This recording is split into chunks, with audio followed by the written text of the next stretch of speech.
Hi there, I'm Whitney Smith, and we are breaking down for you today the Ontario Security Guard training syllabus. So, we are talking about Section 5, which is the health and safety. So, we're really just going to discuss what Section 5 is, what it's talking about, and the expectation on you as a learner going through the potential course.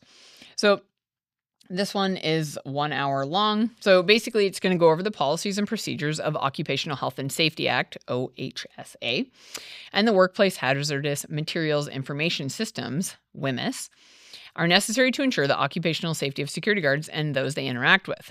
We're going to identify how to control workplace risks and hazards, how to apply appropriate responses to emergency situations, and how to communicate workplace safety requirements.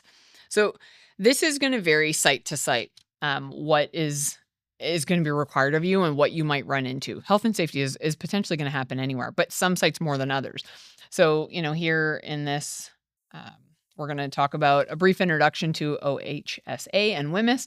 Security guards need to know and understand how OSHA and WHMIS apply to yourselves and others, and you should also cover the right to refuse unsafe work. So I think we've mentioned it before, but I'll mention it again. So let's say you're working on let's say you're in a retail setting and you're just watching CCTV cameras. Obviously, your exposure to health and safety issues might be limited compared to somebody who's working, let's say, in a factory. And that factory is producing, let's say Post-it notes. Let's say you work in the Post-it note factory. Well, they're using chemicals to create that paper, to put colors in, to put the adhesive behind it. So those chemicals, come in big barrels, right? And big containers, and they are mixed in proper measurements. And you might be doing a patrol near the areas where some of those are mixed or whatever. Or let's say something's being delivered and a spill happens. You need to know what to do and how to react in those situations based on what is spilled.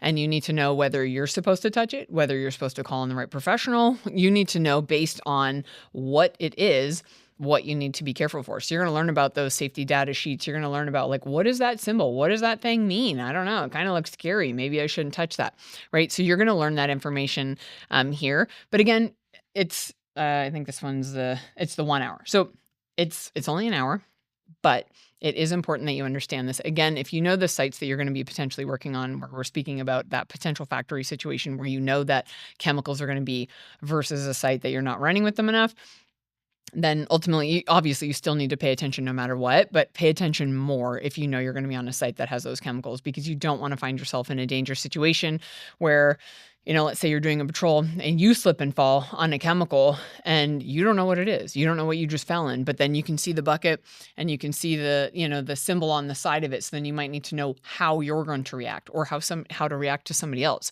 who's maybe slipped and fallen and or maybe accidentally drank something, whatever, right? So you need to really know this. So this is a good section. And then of course you're going to have a quiz at the end just to go over some of the information that you learned here, but health and safety being a big, key, important one. You really want to pay attention, especially if you work on sites that you're going to be seeing some chemicals in place. So there you have it. There's the breakdown of Section 5, health and safety, for the Ontario Security Guard training syllabus. Thanks for watching.